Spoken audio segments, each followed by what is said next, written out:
Perfect. Okay. Well, welcome to Island Living today. If you've never been here before, just a little bit about what we do. It's a monthly series, and our goal is to help people live with greater ease on Vancouver Island. And we host this on the first Wednesday of every month. And each month, we're inviting different experts to share insider tips for homeowners and to answer your most burning questions about buying, selling, moving, or whatever our topical event or topical questions are of the night.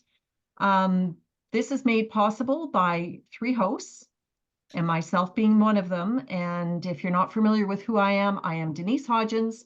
I work with eXp Realty, and I service the Nanoose, Parksville, and Qualicum Beach areas. And I'd like to pass you over to Laura Healy. And Laura, take it away. Well, I'm Laura Healy, and I'm based out of Nanaimo, a residential real estate agent, predominantly working in Nanaimo and the surrounding areas. And I've been in real estate for over 6 years with a load of experience. And I'm going to pass it on to Connie. I'm Connie Henschel, and I mainly focus from Nanoose to Ladysmith, including Nanaimo. I have been in real estate for just over 13 years now, and I am actually going to introduce our guest speakers. So let me grab some information here. We are so happy to have today two guest speakers, Ryan Hill and Brad Clark. Let's start with Brad. There you go. Brad is the owner of A Buyer's Choice Home Inspections, serving Central Vancouver Island. He brings over 20 years of experience as a contractor to his current role as a residential and commercial property inspector and wet certified inspector. Brad loves to share his knowledge of house construction and blends it with a real estate lens. Brad happily explores the far reaches of your attic and crawl space so you don't have to. And in the process delivers the information you need to make decisions for your home purchase and or home maintenance. We have with us today also Ryan Hill. Ryan is the president and founder of First General Services Vancouver Island. He leads a diverse team of restoration and construction professionals, and together they have completed over 4,000 property restoration projects across Vancouver Island.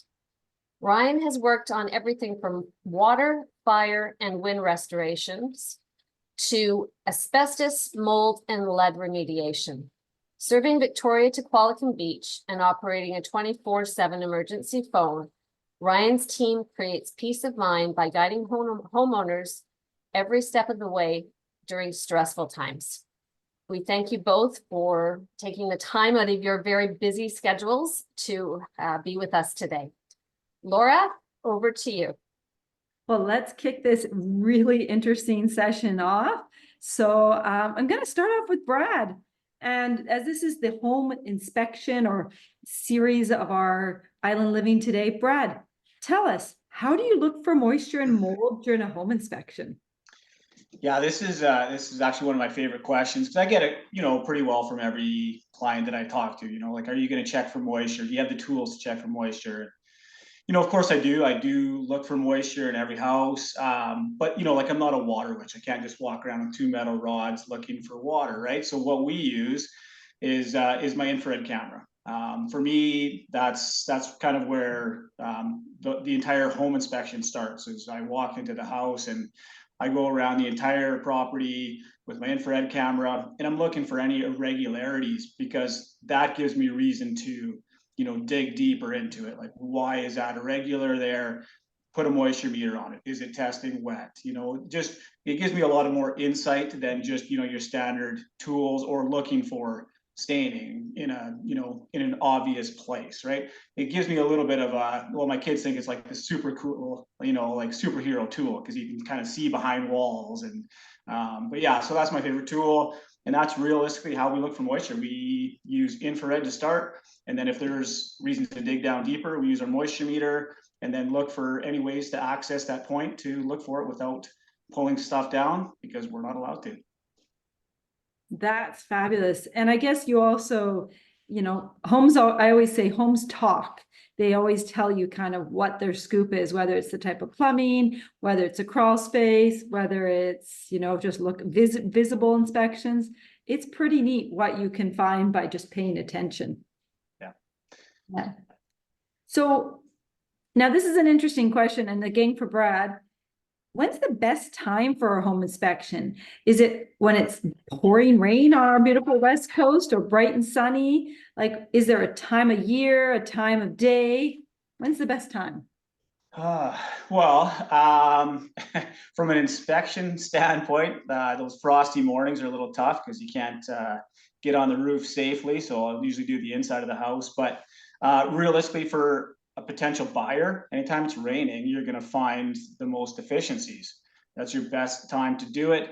I mean, it doesn't always work out like that. I mean, if you had a crystal ball, we would just, bring a big garden hose and dump it on top of the water or the roof and, do all our check downs. But it's not a perfect system. But kind of like alluding more into that question, just a little bit deeper is, I think doing a home inspection is a great opportunity for those people looking to sell as much as it is for those looking to buy, because to do that inspection, and sorry, I don't know if I'm stealing thunder from a later question or not, but for the seller, you can get the home inspection done. I think in this market, everybody's getting their inspections done.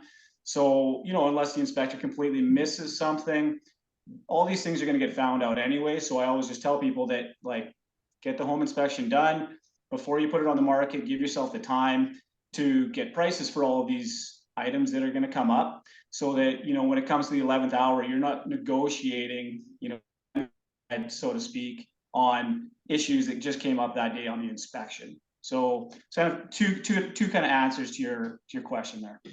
I really like that, because when I was selling my last home, I've only owned 2 homes, but when I was selling them, I know I did a pre-home inspection, first of all, and I was able to fix a lot of things before the fact. And I was also able to go into the sale with some confidence when, the home inspector who did the, and I'm not sure which company it was with, I can't even remember, but when they did it for the buyer and they flagged a few things, I had already kind of talked to my trusted home inspector who I was working with all the time. And I kind of was like, no, that isn't code.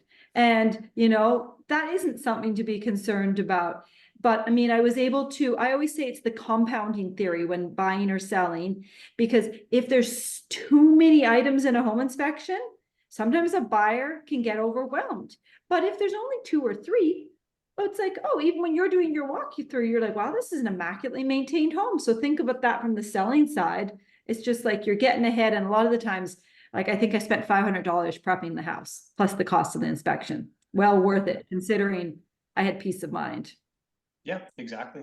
Yeah. Do you find you do a percentage of like more buyers than sellers, or is it pretty equal these days? So I'm originally from Alberta. That's where I started out as a home inspector when I switched out of being a general contractor. And it was very prevalent there, where you would do it for the seller and then you would sell your inspection to the potential buyer. Because the question always is, well, how do we know you're not working for the seller? And my answer is, well, number one, all I have in this industry is integrity. So if I lose that, I have nothing, right? Oops. Oh, I think we lost Brad. Oh, you're back, Brad. Oh, okay. Okay, so you have integrity, which is good. We need integrity in the home inspector. Yeah. So, like that's the biggest thing where we have to kind of start and stop. But we offer to sell it to the buyer, our inspection report, and that comes with, a full hour walkthrough of the property to explain what our findings were. Because to me, I think that's the biggest value added that we provide is the walkthrough time. Because anybody can look at a report, but all you're seeing is red writing and yellow arrows, and it looks like, even if it's a good house, it looks like your house is not as good as you think it is. Versus when you can do the walkthrough, you can get some context to all of the findings. It makes a little bit more sense. Oh, that's yeah. So, hey, let's switch over to Ryan. And Ryan, we know prevention is the easiest and most cost-effective way to deal with water and mold problems. What are some steps homeowners can take to prevent problems from arising in the first place? And then if we miss anything, Brad, feel free to jump in. Yeah, for sure. Yeah, thanks. First of all, just for letting me join in on this presentation, and for that review of our company, Connie, that you provided. Good job. I could I could use that every day of the week. Good job there. But yeah, as far as some recommendations for homeowners, I guess that's multifaceted. There's lots of reasons where homes can suffer issues with water damage. Some can be simple environmental conditions, high humidity conditions that are not being resolved in a home. Perhaps ventilation systems aren't in use, or I've quite often arrive at homes where certain rooms aren't being heated. It's baseboard heating, maybe not a forced air system, and that can create a combination of just environmental issues leading to moisture. So those are certainly things for homeowners to be aware of when they're selling and buying. When it comes to plumbing systems, I could certainly talk about some of the most common causes of floods. Number one being the supply hoses to a washing machine. Does your washing machine have the old rubber garden hose style, or is it a braided steel line? Those are, just changing to that braided steel line with a steel fitting might prevent that flood from ever happening. And even just, regular inspections. I'm sure I really like what Brad has to say about his services. Integrity. I mean, that's what it's all about too, right? But yeah, just people having a regular look at the water lines under their sinks, and are those braided steel lines, or are they old poly B lines? There's lots of things to look for as a homeowner, and to keep an eye on. Certainly leading up to the sale of a house. I love the idea of a pre-sale home inspection or a pre-listing home inspection. We kind of talked about last week. The worst thing is if a house is sold and I get a call, that's a horrible situation for everybody. So definitely getting a company like Brad's in ahead of the listing happening, that's gonna be a benefit to the process in general. So prevention is key, definitely. And it sounds like, to sum things up from this question point, airflow is key. So like if you have a rental property, I'm sure you see it lots, Brad, in home inspections where tenants are renting and they have the vents in the roof for airflow, and they're closed because they feel like they're drafty, or they don't lift the blinds up. And I mean, homes are meant to breathe, are they not? Talk to us from your perspective. Like, is there anything where Ryan was missing on that? I mean, I thought it was pretty thorough, but I mean, yeah. I know we're meant to, ebb and flow naturally.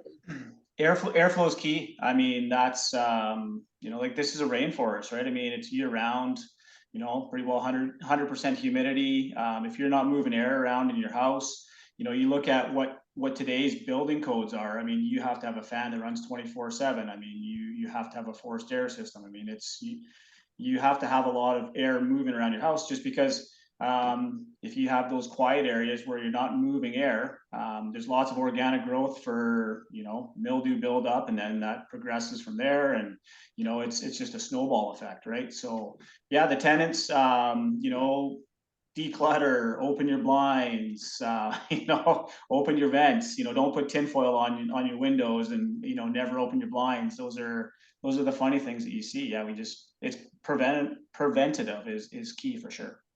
Yeah, absolutely. No, I hadn't echoed. Well, let's go on to the next question. So Ryan, when it comes to moisture and mold, when do you typically engage a homeowner, and what do you do for them?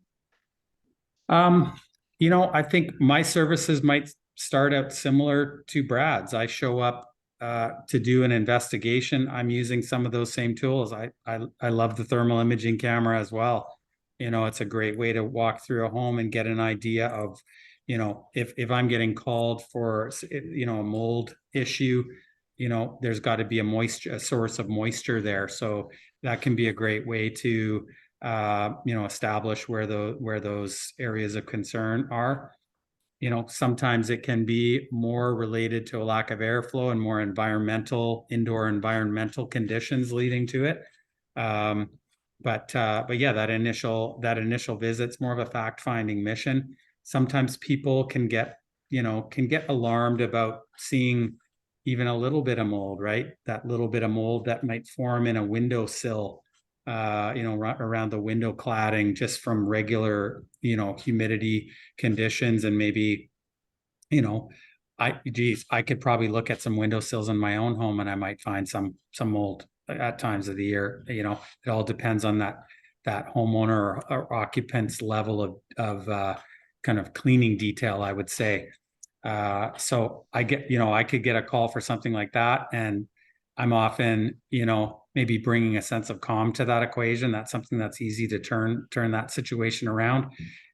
It could be something more significant where, you know, I was at a home today where there's been a long-standing moisture issue, a roof leak issue that's been going on unnoticed for months, if not years, and there's significant rot inside a wall frame. So, you know, you can have, you know, that and, you know, either end of the spectrum. So my goal is to show up, and, you know, I'm there to inspect and you know, on a fact-finding mission. I'm not there to answer all the questions on that initial visit.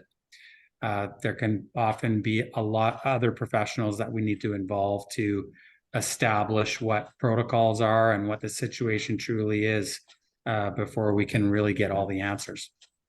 So do you typically inspect a home like from the top down, or is there, you know, are there three main culprits that you kind of find? Like, elaborate a little bit more, like if a homeowner is looking to do, you know, like if they need to hire you, what are the things they could prevent to do in advance? Because I think that, like Brad was saying, it's just so key, like airflow prevention, you know, like we obviously, like, we want to send you business because you're awesome, but we also really want to like make sure our homes are, you know, like our homeowners are educated. This is the whole conduct, like the whole reason we do these series is that either future homeowners or sphere of influence is educated. Like, not all mold is potentially bad. Speak to us a bit about that.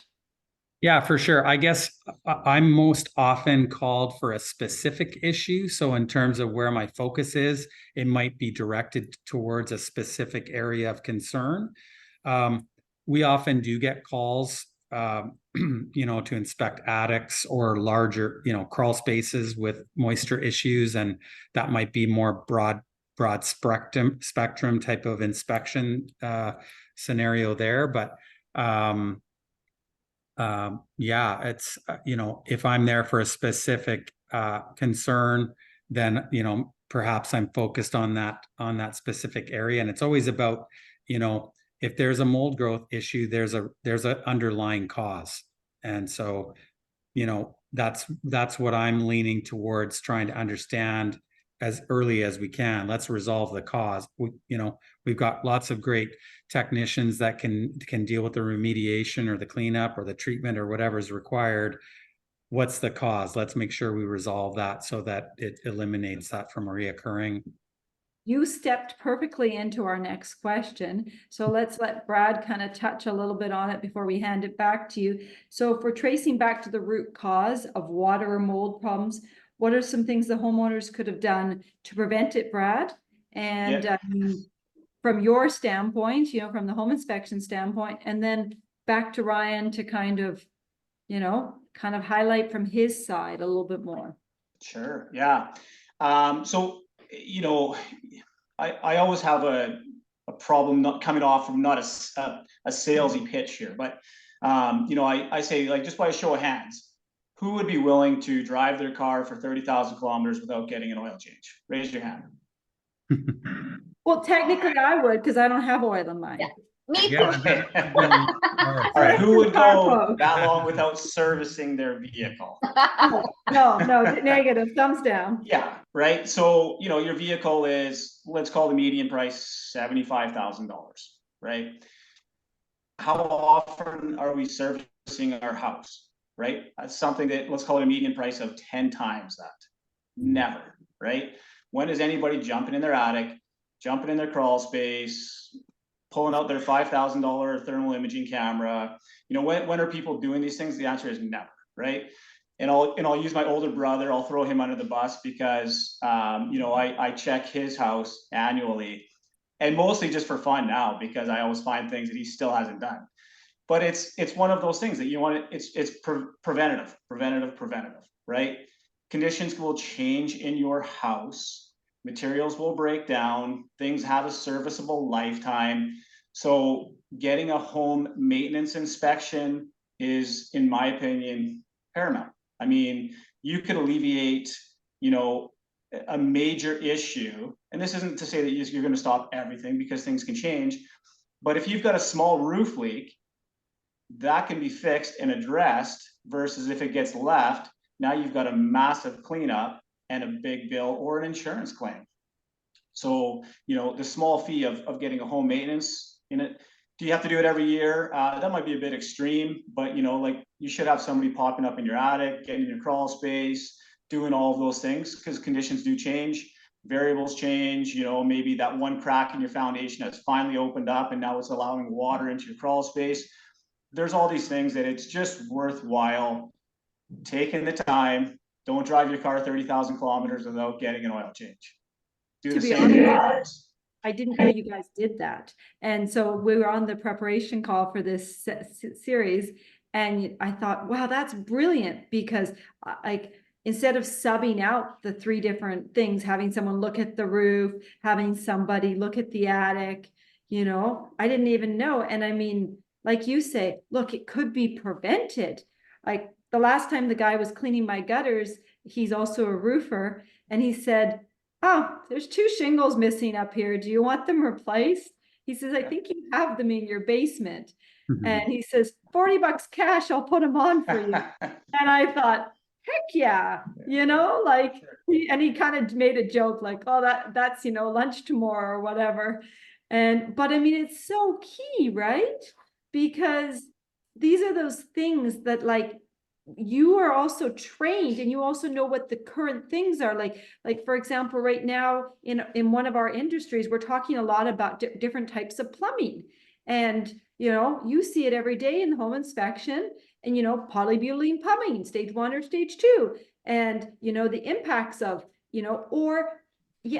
actually it was really well explained actually by your company, the lifespan of the infrastructure in a home, and that you could be buying a 30, 40, or 50-year-old home and if it's updated and maintained, just like that car that's serviced, it will run a lifespan. You could rotate those tires constantly in the car, but at some point you're going to need to replace them, just like a hot water tank, whatever the case is, just like a roof.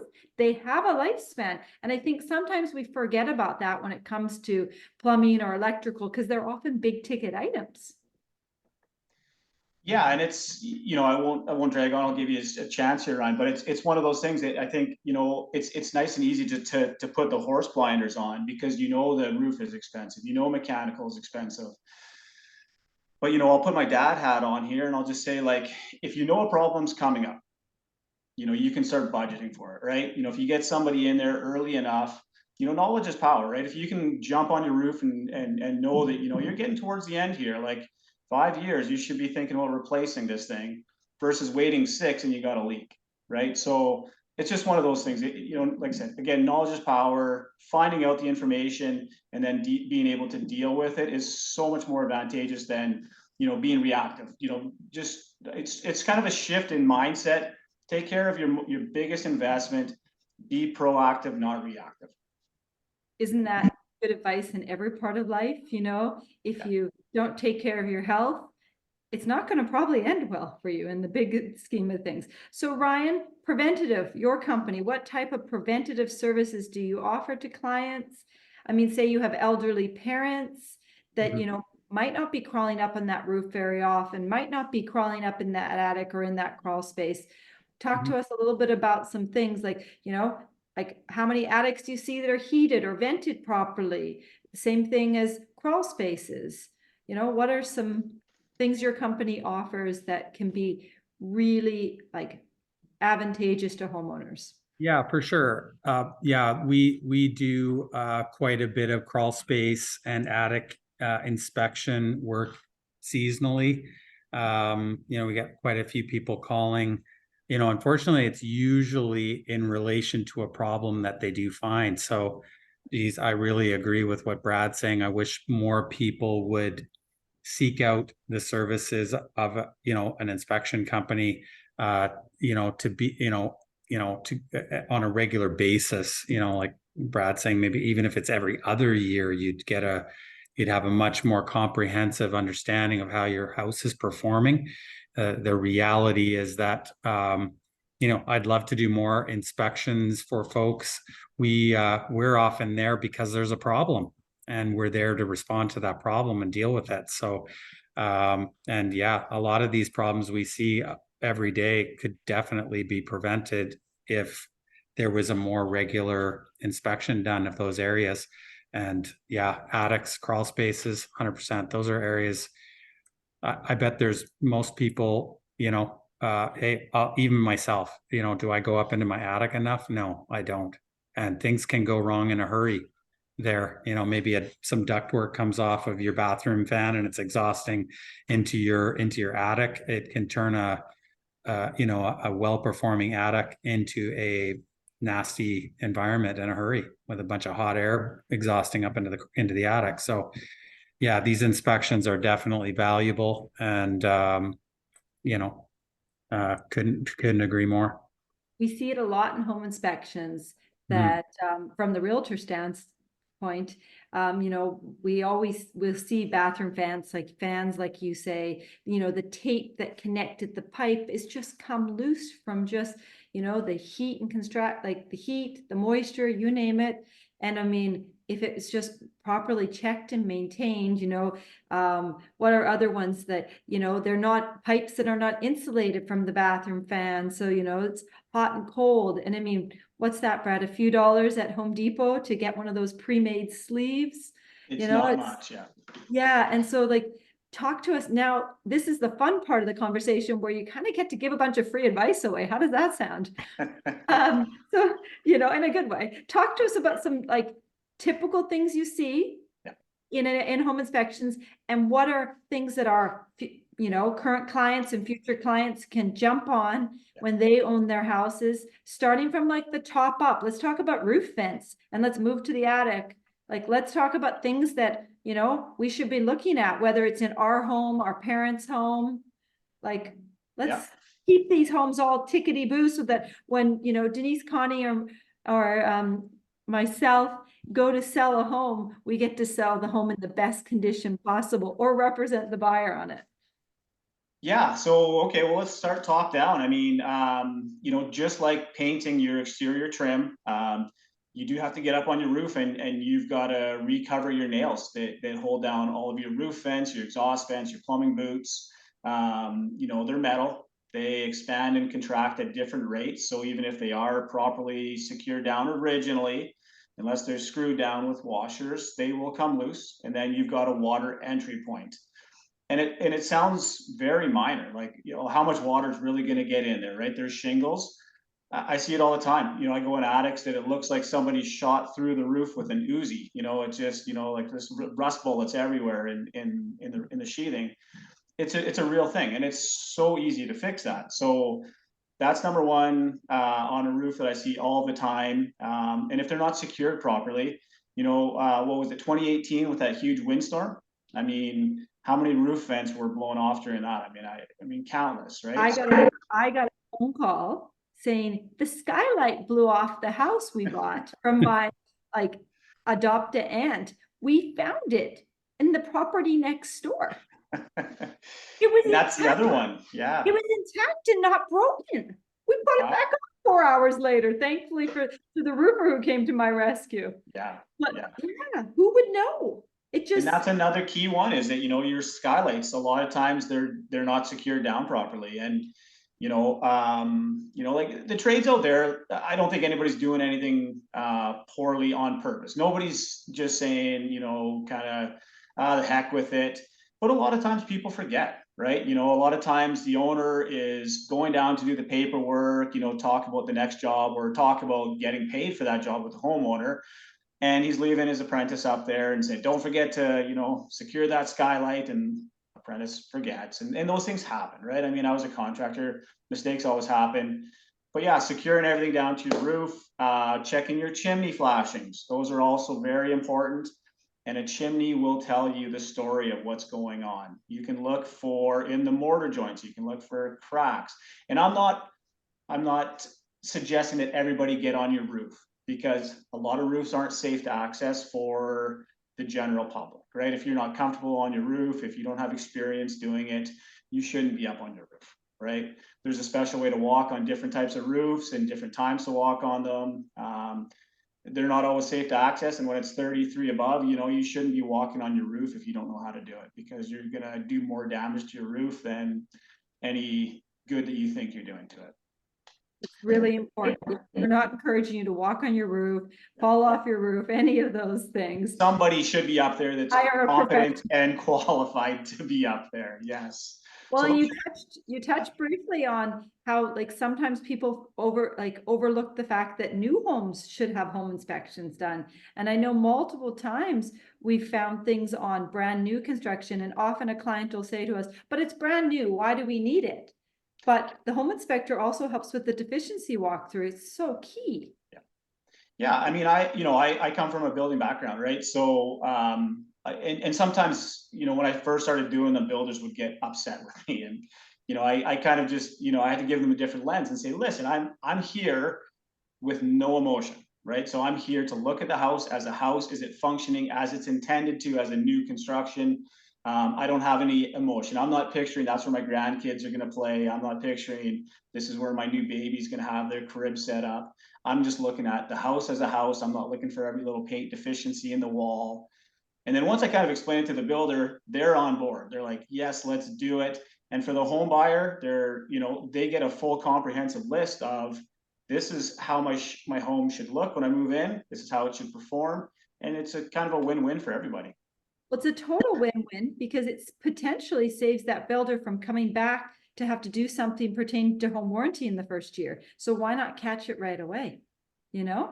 So before I cut you off, you were talking about chimneys and they tell the story, and then moving down from there, and then we'll pass it over to Ryan once we kind of get a few of the home inspection things. I know attics are one of my favorite in home inspections. Okay. Yeah. So chimneys, I've got a long masonry background, and your mortar joints, they're gonna give you a story of what's happening with that chimney. Like, can you see cracks? Can you see white, that chalky efflorescence coming down from there? Like, where's your water entry point? Like, it's definitely not above where the white chalkiness stops, right? So you can really look for what's happening with your chimney. Is your flashing properly secured?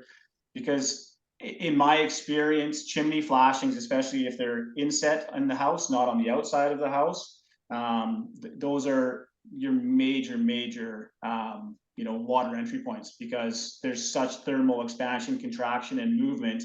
They have to be spaced away from the structure. So they have to have allowance for movement, but it's all those things factor into opportunities for water to enter. Okay, really interesting. I didn't really, I mean, I know that's important and I see them in home inspections, but I didn't actually think of the interior versus exterior, but it makes complete sense. Just like something wrapped in a blanket, Yeah. Okay. Ryan, let's talk about attics from your standpoint. What are some prevention things? I know they make solar vents now. They do all these cool things. Yeah, those are On board. He says, Yeah. bring all the solar vents, Ryan. Yeah, solar vents. Yeah. ventilation we've talked about it inside the home. It couldn't be more important in an attic, and it's easy for those, those things to get out of balance. I see it quite often where, these good intentions can, it pays to have a qualified insulation specialist.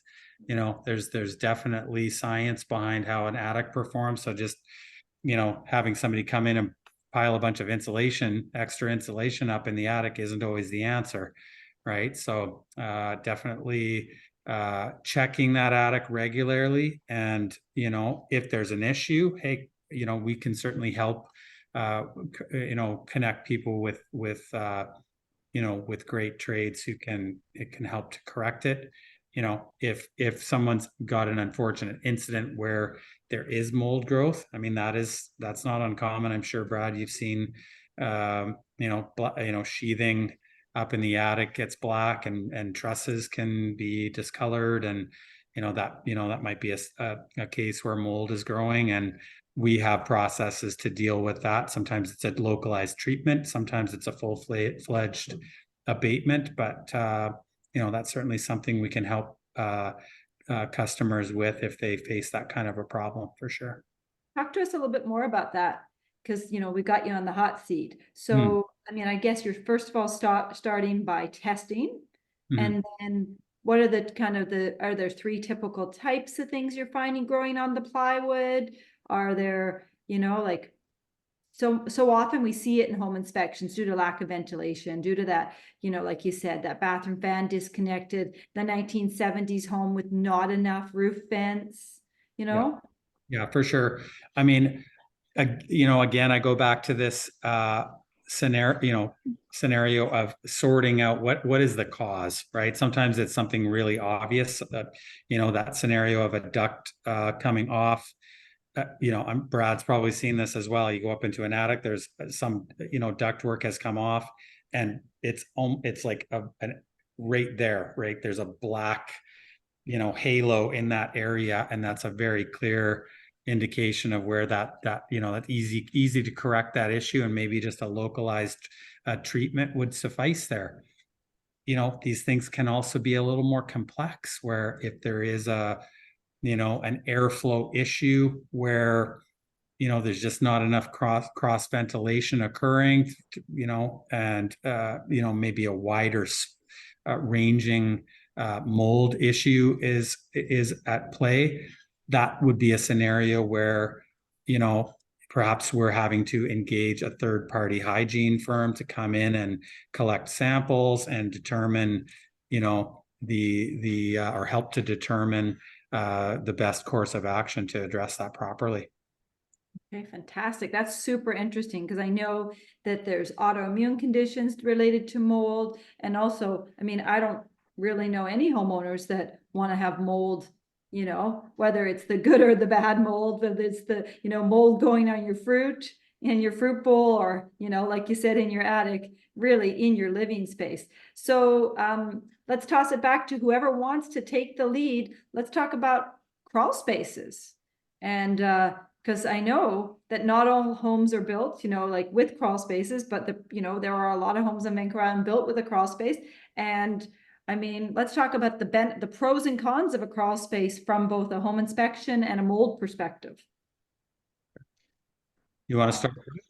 Yeah, sure. So, crawl spaces, like they're a great space for your house. And that's not just for storing your Christmas decorations. It's great for, doing renovations on your house. It's great for allowing everything to ventilate properly. Again, airflow. But crawl spaces are also problematic because they are basically a condensed version of a basement, right? So we have a space that's very prone to moisture. If you were to look at most every crawl space, and you were to core a piece of concrete out from that floor, you're going to see moisture underneath that slab. So for people to see moisture in their slab or in their basement or crawl space area, it doesn't directly mean that you have water issues in your home. It means that, you know, it's a seasonal thing. You know, if it's middle of August and you've got a wet basement, you got a problem, right? But if it's, you know, middle of December, it's been raining for 2 months straight, and your ground is a little bit moist, yeah, you want to make sure that, you know, we're doing all the preventative things. But as a whole, a lot of people want that flat rancher, and that flat rancher is problematic from a design perspective because you're not moving water away from your property. So properly grading water away from your foundation is paramount. I see some of these houses and I just want to go and talk to the builder and just give them a hug and say, who hurt you? Why did you build this house so low? Why, you know, like, you could have just lifted that house up. You know, I know people don't want steps, but you know, you could just put a little bit more slope on your front sidewalk going up to your house. There's all these things that could be done. And anytime I, you know, suggest, you know, you need to get a piece of equipment in here and move some dirt around, it's like, you know, but realistically, all these things can be done really easy to ensure that your crawl space stays dry, because that's the name of the game. That's the goal of it. And then with the technology of today's builds, they should be dry, right? But yeah, the ventilation is problematic for a few things. So I won't hold on to this whole conversation. So Ryan, I'll kick it over to you. Yeah, Brad maybe has more of a love on for crawl spaces than I do, because we crawl spaces can be difficult, and maybe because of the varied types that we see on the island. I would say, like, if they were all brand new crawl spaces built to modern code, that would be fantastic. But you know, I've been in some horrible crawl spaces. I try not to go down to a crawl space anymore. I try to leave that to our very skilled and willing and fantastic technicians. But yeah, it's, you know, like we've been talking all along, ventilation, such a key. Couldn't agree more with Brad. Often I'll come to a you know, inspect a crawl space and none of the downspouts are connected, or, you know, it's a horrible grading issue, and you know, you can see that the basement's going to be wet. It's in the middle of December. It's been pouring rain and the backyard slopes down towards the basement, you know. So, you know, those can be challenging when, you know, it's an older home. Maybe there isn't a concrete slab and it's a dirt floor, or there's just gravel on the ground, and maybe there isn't appropriate ground cover. And so that's where we come in. I would say we do a lot of you know, work to try to help people improve their crawl spaces, and improving ground cover if there isn't ground cover. You know, perhaps, you know, improving ventilation and insulation around the perimeter, and bringing some heat into the crawl space. I see a lot of people making efforts to improve their crawl spaces if they're older buildings, and you know, but it can be challenging for sure. Yeah. So before you start the project, consult either yourself, Brad, or yourself, Ryan, because you guys can give them really valuable advice in the right way. So if you're going to do some drainage work, if you're going to do, you know, a renovation, you always want to make sure you're getting, like the Envirotech guy who I worked with said, you really want to make sure you're really getting that house in the best shape. You know, the exterior of the house done before you make the interior pretty, because so many people focus on the fancy countertops and, you know, the new faucets. But if the outside's not secure and the water's not flowing away from the home, we see it all the time. We go, wait, this property has a beautiful creek up above. Huh. Oh, why is this really musty when we put our head in the basement? And I mean, unlike you, Ryan, unfortunately, I go in a fair number of crawl spaces. So, you know, because often, you know, you have to kind of take a peek and see what you're doing, because it can be a big factor on, you know, is this home the right one for the buyer or not? But I do take preventative measures and wear a mask and things like that, because it's absolutely necessary. So this has been super, super informative. And I would love to open up our session to any questions that our guests may have. So feel free to put up your hand, turn your camera on or your mic, or put them in the chat. And Denise or Connie, do you have questions to our two wonderful speakers who have given up their evening? Well, if there's no questions from the crowd, I actually do have a couple. Anybody have a question that they would like to pose before I impose myself? Mhm. No? Okay. So we talked a lot about, the attic, the roof, the crawl space, and lastly, the crawl space, and moisture in the crawl space. And the last few home inspections that I've been to, there's been a really big emphasis on perimeter drains. And perimeter drains being one of the culprits of crawl spaces, and that should be part of your maintenance routine for your home. Like, in addition to looking for all the other things, you should have your crawl space or your perimeter drains fixed. Now, I don't even know what that entails. I've yet to have a perimeter drain inspection. I don't know how often you should do that. Can anybody get some insight for us on that? Yeah. Yeah, sorry, go ahead, Ryan. Yeah, I was just kind of great point, Denise, for sure. That can be a huge contributing factor. And yeah, there's lots of companies, different plumbing companies. Not all companies are specialists in perimeter drains, but there's lots locally who can help with that. And I would say that annually, that is something that people need to be Annually. Okay. aware of those perimeter drains. So is Because that a matter of scoping them, or what do they do to check the perimeter drain? yeah, well, I guess it can depend on the system, but I think with the vegetation on the island and, especially when you get into older homes and the root systems, it doesn't take long for a problem that wasn't there to occur. And so, I don't know if Brad would agree with the annual inspection there, but that's what I would certainly try to recommend. Because yeah, I mean, most people find out the hard way when they have a real problem in the base. Exactly. And unfortunately, Yeah. that's when I see the crawl spaces is when there's a real issue. And if something drastic has to happen, to deal with the perimeter drains, perhaps that could have been prevented just through annual inspections, Well, Brad, do you mind also telling us a little bit about kind of the timeline of how perimeter drainage has changed? Because I think sometimes when we're on the real estate side of it, we're seeing, the old clay tiles moving to the plastic, big O, moving to the good, newer white plastic. And then often Align home inspectors are saying, and I've heard your company say it too, is stop planting trees and vegetation right next to the home. So yeah, tell us a little bit more about it, because I know that I've heard people say, yearly, like what Ryan's saying, Denise, and I've heard people say, shove a hose down it and if it flows back up, you've got a problem. Not advice I recommend. Yeah, I probably fall somewhere in between there, to be honest. I mean, I would consider it system based, and we're going to be rolling out perimeter drain scopes here shortly with our value added services. But it's kind of like with a house. I think you have to, and I will touch on your question about the changing systems.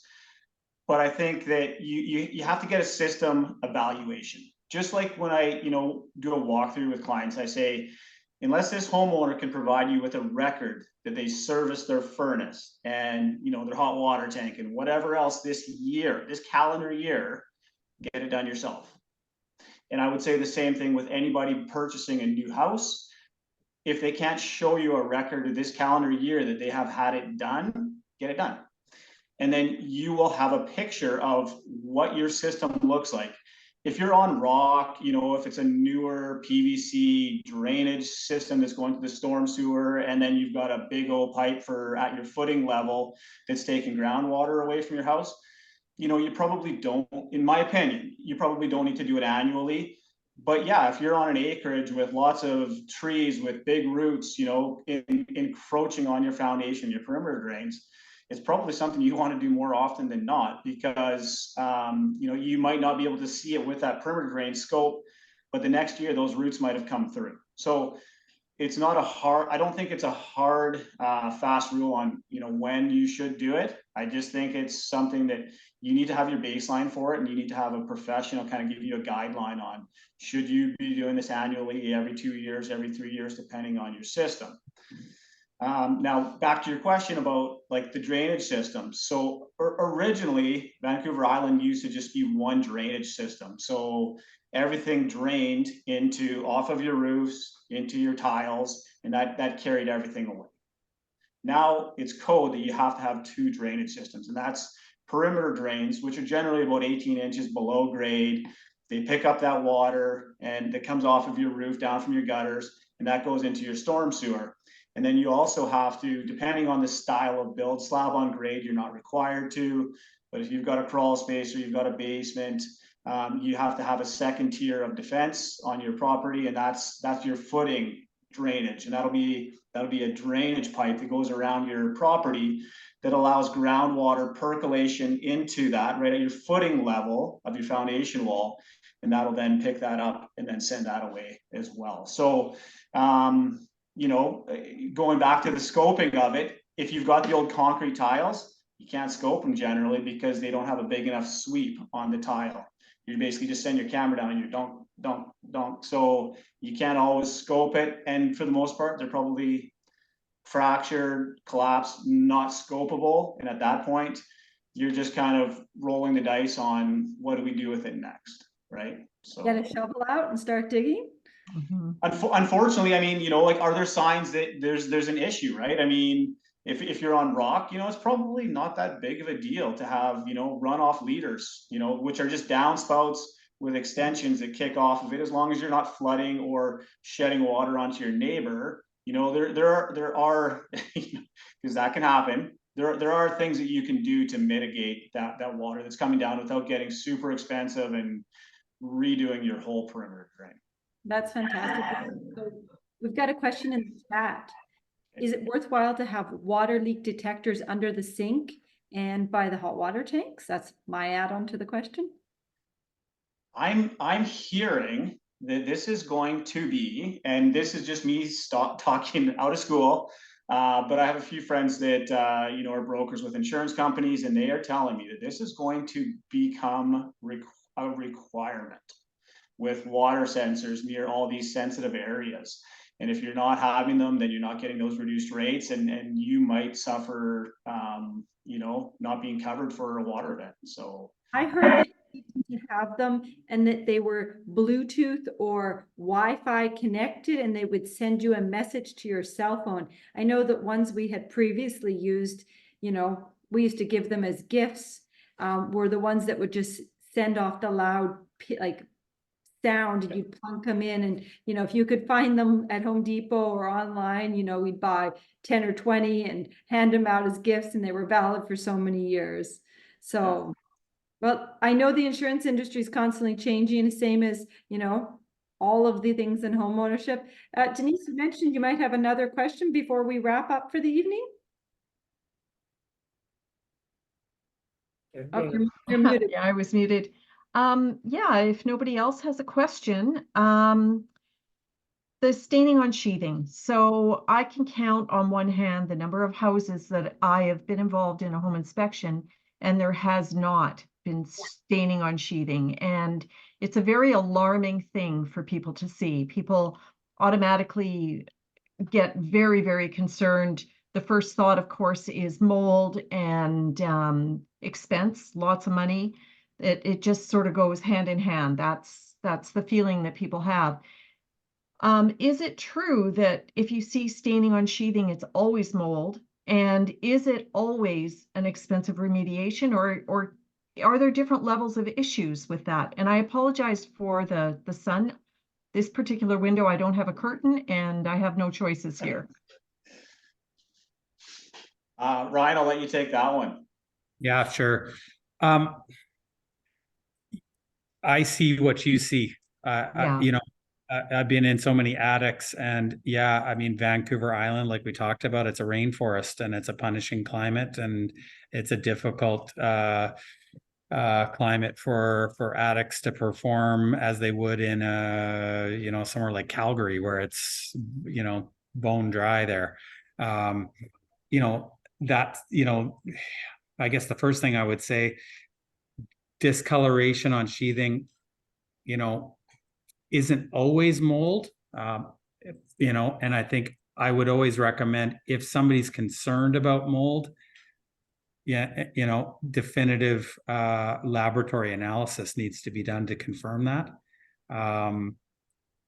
But yeah, it's not uncommon to see some discoloration on that sheathing, and if it ends up being mold, perhaps a localized treatment, depending on the severity of it, perhaps a localized treatment can be sufficient, or some, but it can lead to something more for sure, depending on the significance of it.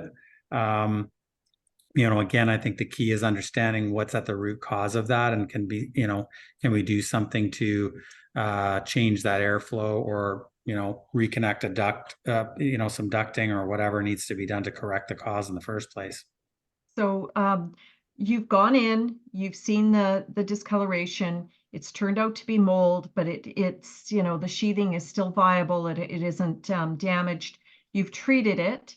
The mold is now gone for all intents and purposes, but it's still stained, correct? It depends. There's lots of great products out there these days. There's some chemical applications that we use that have bleaching agents in them that are amazing, right? There's products that we can apply to the sheathing that it can look horrible to start with, and once this is applied and allowed to dwell for its appropriate dwell time, it looks like brand new sheathing again. Interesting. Is the testing very expensive and is it a non-destructive testing? Yeah, generally non-destructive. So companies there's multiple local indoor environmental hygiene firms that we work with that will come out. They'll do what's called a tape lift. So they'll actually collect a sample, analyze what species of mold it is, and make recommendations based on their observations, and in conjunction with our training and know-how as well. We'll generally come up with a scope and a process to either to treat or remediate the issue. Those type of risk, it really it's a case-by-case basis, I suppose. Generally these like hygiene firms, they charge hourly for their time. So depending on what the access is like, sometimes attics can be really easy to get into, others maybe not. I was at an attic the other day where the hatch was in a walk-in closet, and it was full of contents, and there was closet shelving almost right up, like it was almost impossible to get inside this attic. So can really depend. So but generally something like that, it's in the hundreds of dollars, not in the thousands of dollars, in terms of getting the laboratory testing and that initial analysis of what that situation is and what needs to happen next.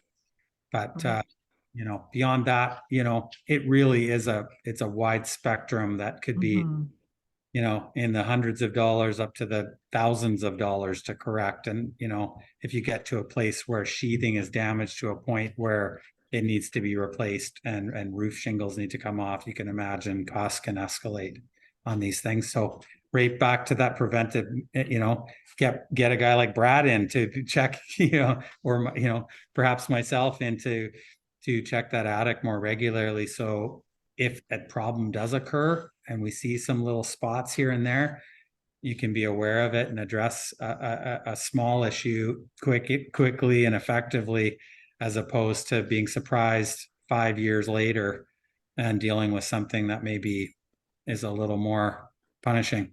Like everything in life, right? Yeah, things don't resolve on their own. Usually they often, if there's a problem, it needs a proactive solution. Yeah, exactly. Oh my goodness. Thank you so much for all the information tonight.